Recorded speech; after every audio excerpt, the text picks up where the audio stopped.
Good morning, everyone, and welcome to Behind the Screen. I'm JM, your host. On Behind the Screen, it's a show where we just sort of step behind the GM screen. We talk about game design, we talk about game theory, writing adventures, writing campaigns, writing role playing games, talking about just games that we love, hang out with the chat. Good to see everyone. Rook, as always, thank you, sir. Padre, good to see you. I actually have some surprising or hopefully interesting news for Padre. And Dave, welcome to the channel. And Bob, as always, good to see you. So today we are talking about we're going to do a review of the Forbidden Lands. And I was telling Bob about this game, and I was like, I should just do a review of this because, right, what's not to love about talking about games and then talking about them as a designer and what I think is really cool about this. So, Forbidden Lands is a game that is published by Free League Publishing and uses their house system. This is the cover art for the Forbidden Lands box. It is gorgeous. So, take a step back. What is the Forbidden Lands? Well, the Forbidden Lands is a old school feeling game. It's sort of an homage to original D&D. Essentially what's going on is the lands to the north, the Forbidden Lands, have been locked away for centuries. The blood mist rose up and was eating people. Like, so people in the Forbidden Lands have kind of huddled together, and then all of a sudden the Forbidden Lands, the blood mist goes away and the Forbidden Lands is open. And so, like always happens when new lands open, people have started to flood into it. But what's really interesting about this game is it takes sort of the old school promise of exploration and exploration being the main thing of the game and combines it with a new, really slick rule set and legacy map components. So this is the map of the Forbidden Lands. When you get the Forbidden Lands, you get a little box, and I love the form factor. It's a small box, and you can see that it's a gorgeous map, and essentially it's a exploration game, and it comes with a set of stickers. And as you go out and explore, you place stickers on the map when you find new adventuring sites. And their adventuring site design is really interesting. There's a lot of random tables, so you can just make them up as you go. But what's really cool about this is their adventure sites. There's three kinds. There's castles, ruins, and villages. And on the map, you can't see them at this level, but there are fixed points where there are villages and castles and ruins. And when your players get there, you either roll up one randomly, or you use their adventure, like a pre-made adventure site, which is sort of like a little micro adventure. But unlike a module, what Forbidden Lands has done, what Free League has done, is they've said, hey, here's hooks on how to get your players to these sites. Here's the legend of the site. Here's the locations and the people and several events. That's it. That's all you get as a DM. You get to run the event, the city, the people, basically however you want. And I love that. It's very freeing. And it also means that by the time you finish your Forbidden Lands game, your map of the Forbidden Lands is going to be completely unique from everyone else's map of the Forbidden Lands. So it takes sort of the idea of Risk Legacy or 20 Pandemic Legacy, where you're tearing up cards, where you're permanently making changes to the board, and gives us that same kind of experience in the role playing world, which I thought was just a very interesting way of designing this. I was actually turned on to this game by one of the people I work for, who said, "Hey, you're designing a game. You are sort of paralleling the Forbidden Lands. Have you ever seen it?" And I was like, "No, I've never heard of it." And so they reached out and sent me a bunch of stuff, so I get to, I'm really enjoying it. It's one we're actually looking at launching a new stream on the channel, and the Forbidden Lands is one of the games that is up uh, to be the game there. So let's talk about what you get. So in the core book, or in the core box, you get two books, Player's Handbook and Game Master's Guide. It's got the, kind of the faux leather with the embossing on here. And you make characters just like you would make characters in any other game. If you are not, so let's see here. You have kin, and your kin are humans, elves, and elves in this world are they are descended from the stars. They all have a ruby in their chest. And if their body is destroyed, but the ruby isn't, they can be regrown from the ruby. And when they are, sometimes elves get tired of the world and they just like put their ruby, basically have somebody put their ruby on a shelf, or they embed it into a tree and become an ent, or sometimes they shatter their ruby. They die, but each one of those shards becomes a new elf. There are half-elves, and what's interesting is there's two half-elf cultures. If you are a half-elf that was raised among humans, you're a frailer. And if you're a half-elf raised among elves, you are an elf-spring. It is a lot like the Eldar Soulstones. I was thinking the same thing when I was reading through it, Padre. So that just tells you, like, humans view half-elves as sort of weaker than humans. And elves view half-elves sort of as this renewing of vitality. You have dwarves, you have halflings, and goblins, which the interesting thing about halflings and goblins is they are the same species, the same kin in this game. Some are just born on the bright side, and some are born on the dark side.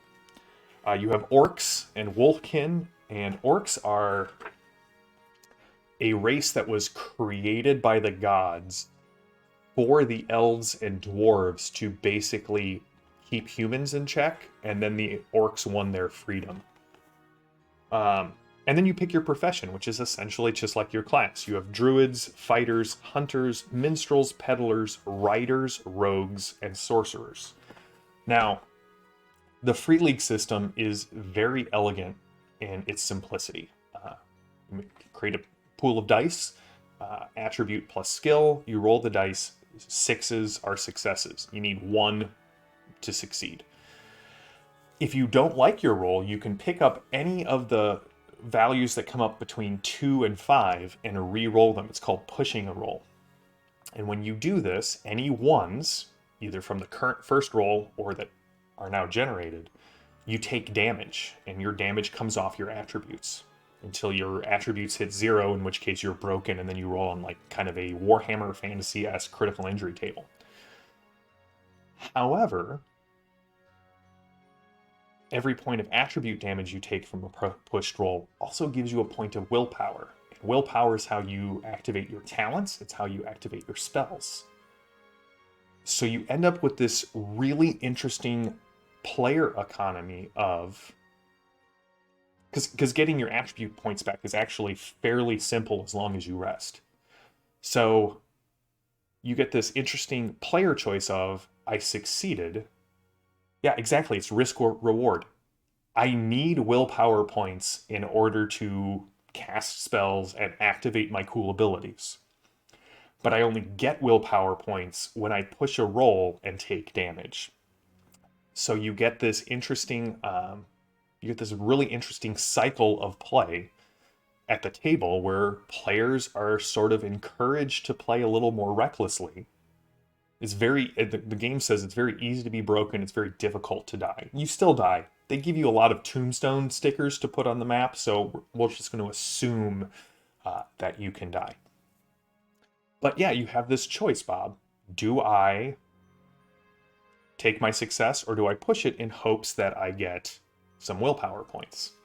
You also get bigger dice from magical artifacts, so you can get a D8 and or a D10 or a D12, and those dice, 6 is still a success, but when you hit 8, now it's worth 2 successes, and I think it's when you hit 10, now they're worth 3 successes. So the bigger dice are awesome, but you also, when you roll 1s on your equipment dice, they can take damage as well. So there's this really fun economy. Now it's got a ton of other great things, like you might imagine for a game where you are exploring the world. You have journey rules that are very complex, well, very detailed, not super complex. Basically, when you're journeying, you have 4 parts of the day, and the group decides what they do with each part. They have stronghold rules because, right, you're clearing out ruins and castles, and it's really cool to build your own stronghold as you claim this land. The art is also, the interior art is very, let me pull up an image. So this is the, ooh, good, good Journey reference there, Rook. I am, I was about to start singing Journey and then realized we would probably get a strike against us. Yeah, More Than a Feeling is Boston. But you know, if there's a wheel in the sky, um, or you know, if you really don't want to stop believing in your character, those would be Journey styles. So Bob, those are the goblins, right? It's line art throughout the book. The interiors, it's gorgeous. Um, so the core game comes with like enough tables for the GM to just randomly roll up as many adventure sites as you want. It also comes with 3 solid adventure sites, like fully fleshed out. And when I say they're fully fleshed out, right, I do mean that they're going to, um, you'll have how to get to the adventure site, who would hire you to go to the adventure site, the locations, the NPCs, and their goals, and then 6 or 7 events for the GMs to kind of choose from and say, here's what's going on. And every time you come back, you just pick a new event to kind of run through. Um, and then I mean, the adventure sites all have just gorgeous art that goes with them. This is one of the ones from the Game Master's Guide. This is The Veil of the Dead. And then the bestiary is great as well. The monsters are all images for every monster, and then the monsters have something fairly Jackal-esque in the fact that, like, when they go to attack, you roll a d6. So, like, they have their AI sort of programmed in. Yeah, the art in this game is beautiful. So you get the 2 books, you get a expanded character creation background, like just a ton of background tables to roll up your own adventure if you want. 3 adventure sites in here, the map and the stickers. But, well, let me do the other ones first. They also have these 2 little books, and hopefully the art comes through great. So I'm going to go to the bigger screen so that everyone can see the cover art of these. So these 2 little adventures that each have 4 adventures. This one is The Spire of Quetzal. It's got 4 adventures in here, written by some pretty big names in the OSR. Patrick Stewart, different Patrick Stewart than you're thinking of, did Veins of the Earth. Chris McDowell did Into the Odd. Ben Milton did Raise Mats and as of Questing Bee fame. And The Graveyard of Thunder was written by Carl Sternberg. I'm going to assume I am mispronouncing that. I apologize, Carl, who did The Rad Hack. And then this one is also great, The Crypt of the Mellified Mage, which basically is a candied mage. That also has a ton of great authors. And each one of these has 4 their own little adventure sites that you can just drop wherever you want. And they too have, you know, gorgeous art throughout. The Mellified Mage one was really great. It's about a lich who is trying to use honey to make kind of a philosopher's stone-esque candy out of people's flesh that will cure any disease and sort of a panacea, you know, make you young, cure your diseases, and ends up mellifying himself. And so if you, spoiler alert, if you're going to run this, if you get to him, you can kill him, and then if you want, you can chop his body parts into rations that will heal you of all damage. This one, though, I think is the better of the 2 books, mainly because the adventures are just weird enough. Like the first adventure, the one that the book is named after, the Spire of Quetzal, really feels like a Michael Moorcock, Elric, Corum, Hawkmoon, Eternal Champion kind of sort of tower. And then there's a ton of other ones, like a Bright Vault, where you're going in and this vault has been keeping these half demons at bay. The Hexenwood is sort of a fairy tale dealing with witches in the forest, but the witches are keeping something worse buried beneath the forest. And the Graveyard of Thunder, I won't spoil it all, but it's just another great adventure. So what's great about those is they're small, they're cheap. They give you 4 more adventure sites. So if you want to sort of sprinkle them through your map, you're able to. But the final piece of the core, and it's a shame it doesn't come with the box set. I'm going to toss that out right away. I wish this would have come with it. But this is the Ravens Purge. And Bob, you'll love the art on this one. See if I can get that up there. So the Ravens Purge is their campaign.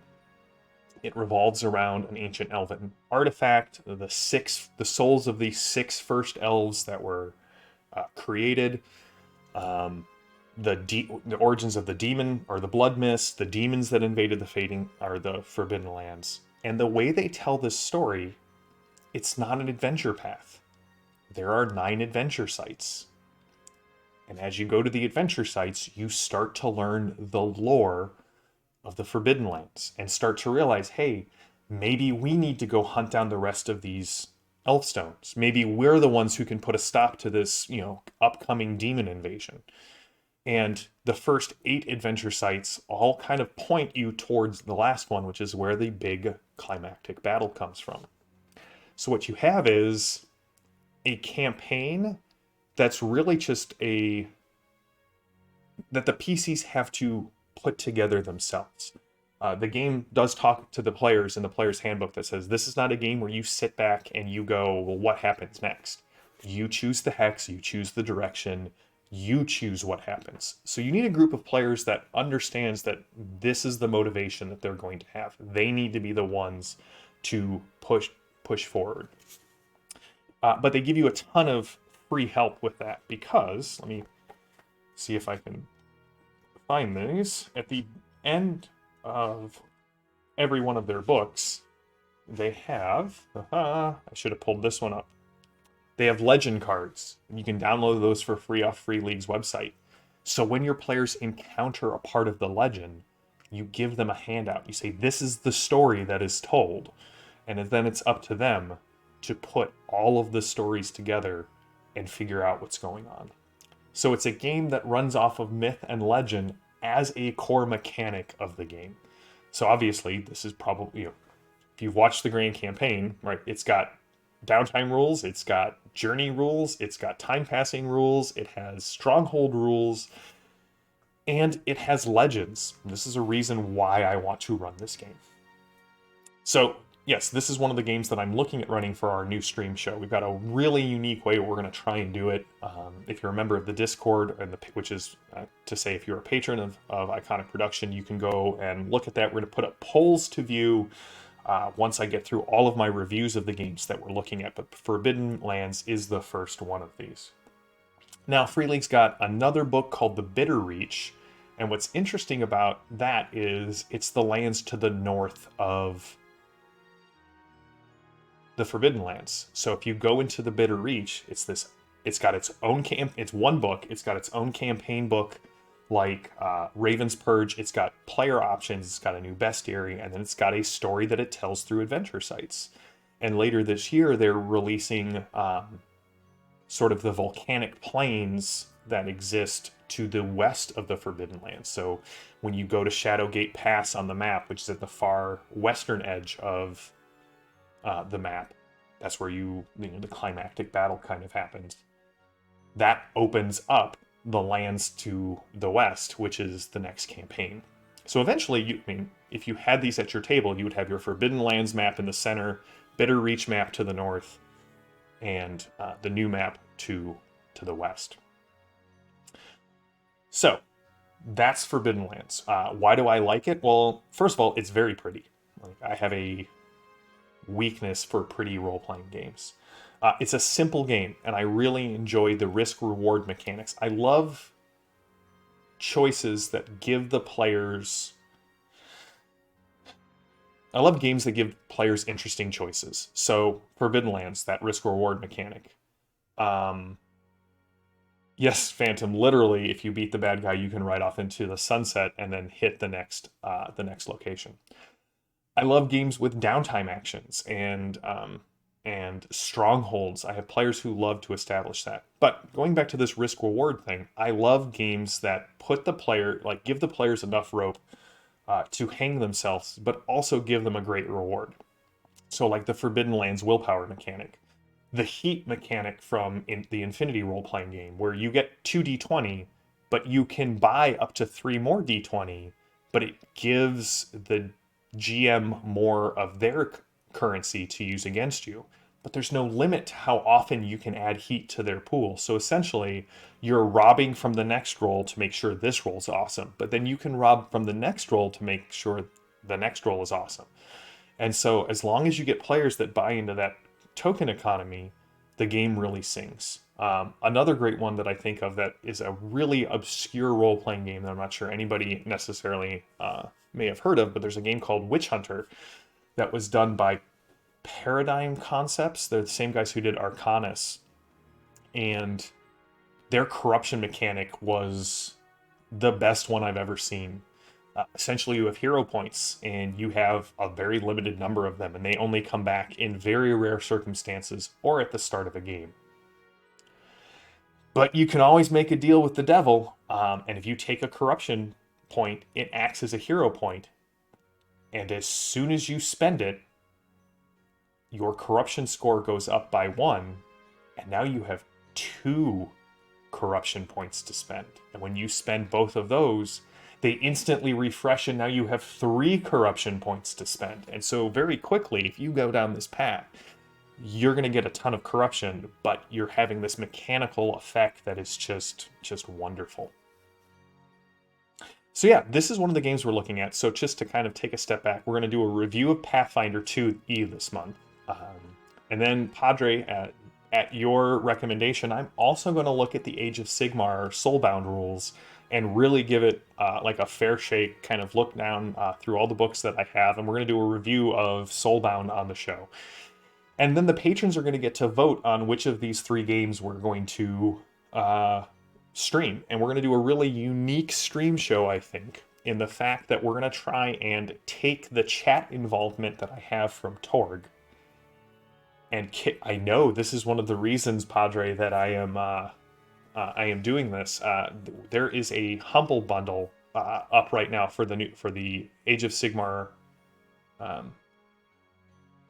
Soulbound role-playing game, and it's actually a great deal. Let me just take a quick second, and I'm going to put this in the chat. We'll get some signal boost for Cubicle 7. They're a great company. I love all of their books. I mean, obviously, I have a ton of their Warhammer stuff. Just got some PDFs for Soulbound. We're going to look at that. And so the idea will be people in the chat, not only will they be invited to come join the game, it's going to be a patron game. So if you're a member of the patronage, you will get invited to these games. It's going to be fairly episodic, with each episode kind of pointing at a bigger threat. It's going to be player driven, and the chat will have ways to interact and reward players or help NPCs. And at certain rewards, you may be invited on to play a monster in one of the adventures. So I'm still working out all the mechanics, talking with the patrons, see what they think about it. But we're looking at Forbidden Lands, we're looking at Pathfinder 2, and we're looking at Soulbound as the third one. So I'm looking forward to getting into Soulbound. I'm going to finish up the Ravens Purge and probably read Bitter Reach to kind of round out my Forbidden Lands refresher. And then I'm going to dive into Pathfinder 2 and Soulbound. But watched a couple of lore videos, chatted with Chris, who's a big Warhammer person, and gave me some touchstones for Age of Sigmar. Bob and I have been chatting a little about it. Phantom and I have been chatting a little about it. So we'll see what the patrons choose. That's one of the cool things about being a patron of Iconic Production. You kind of get to guide the shows and the content that we push forward. Speaking of, if you aren't and would like to become a member of the Iconic Production Discord, jump over to patreon.com/Iconic Production. Join us. It's the lowest tier reward gets you access to the Discord and part of the polls. And again, please consider liking and subscribing both here on Twitch and over at YouTube. helps the algorithm. If you like what we do, leave a comment. I love chatting with everybody. Obviously, this is, I love doing this live because I get to chat with everyone. Yeah, I'm with you, Padre. I think that was my hang up. The fact is I had such a deep and abiding love of Warhammer Fantasy Battles and the old world that Age of Sigmar, well, and also, like, we can take a step back. When Age of Sigmar first came out, there wasn't a whole lot of lore or story to it. It was just sort of, hey, we blew up the old world, come play Space Marines in fantasy. And now, I mean, they've really developed the lore. They refined it 5 or 6 times. They've added more to it. They keep expanding it. They take out things they don't like. They add new things in. A very GW kind of approach to it. But I do hear rumors. I think, Padre, I don't know if you saw this, but I think 2 years ago they announced that the Old World and Warhammer Fantasy Battles was going to be returning. It's going to be a while yet. I think the best estimates are next year for the earliest that we're going to hear about it.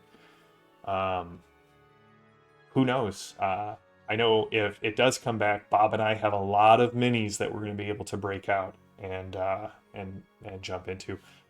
Phantom, I don't know if I told you this, but as soon as they get through Enemy Within, they just put out, Cubicle 7 just put out the Imperial Zoo. They just put out the new War book about knights and wars and mass combat for Warhammer Fantasy. But I think they've talked that the Ogre Kingdoms and Kislev, there are going to be books coming out for those for Warhammer Fantasy 4th Edition, which I cannot wait because the books are just so high quality and well researched and well written, and I'm really excited about it. Padre, I'm glad that you saw that. I'm looking forward to the return of Warhammer Fantasy Battles. Although, as I said before, I've got Oathmark, so if I don't like the new Warhammer Fantasy Battles, I'll just return to playing Oathmark. Oh man, see, that's if you can't rank up your units in a Games Workshop fantasy game, what are we doing, man?